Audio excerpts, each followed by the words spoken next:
สบายนี่มันก็คนมื้อนี้ล่ะกินเชียบคั่วก็กิน Tostido today everyone I'm eating Tostido with salsa dipping ก็กินน้ำซอสซ่ามันก็คนนั่นเป็นชื่อตัวของ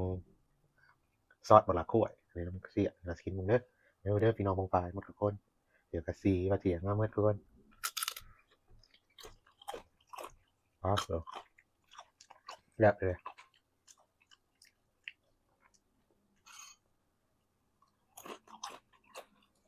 มาตรงเสียTostido ทงบักใหญ่เลยรากเลย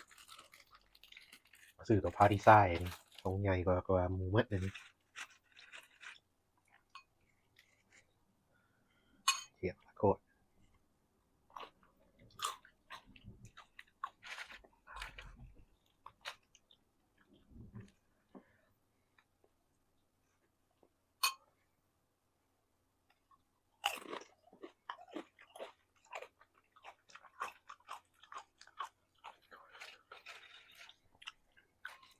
เขาใส่ตัวซอสนี่เขาใส่อุ่นในไมโครเวฟมันจังแซ่บพี่น้องอย่างอุ่นในปากเลย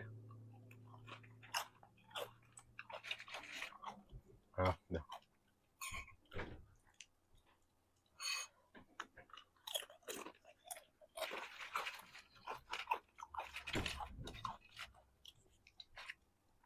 ซอสนี่เขามีหลายชนิด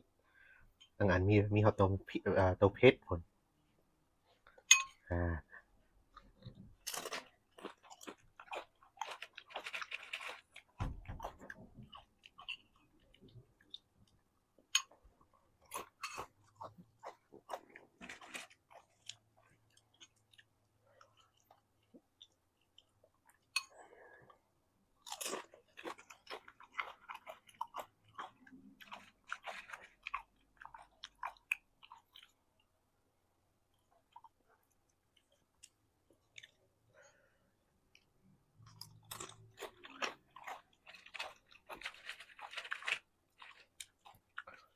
เราเชฟมันก็เอาเห็ดขากเลยพี่น้องเขาเห็ดแบบนี้เห็ดแบบจอบ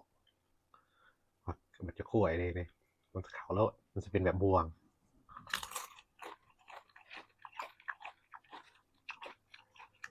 ของเราเป็นแบบสอบ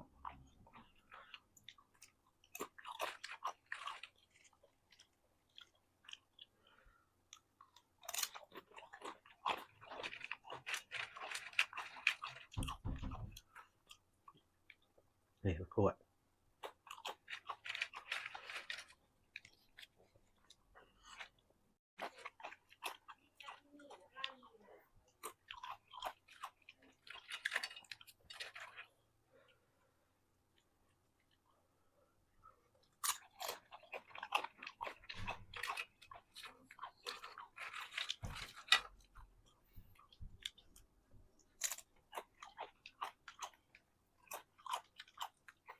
แซ่บพี่น้อง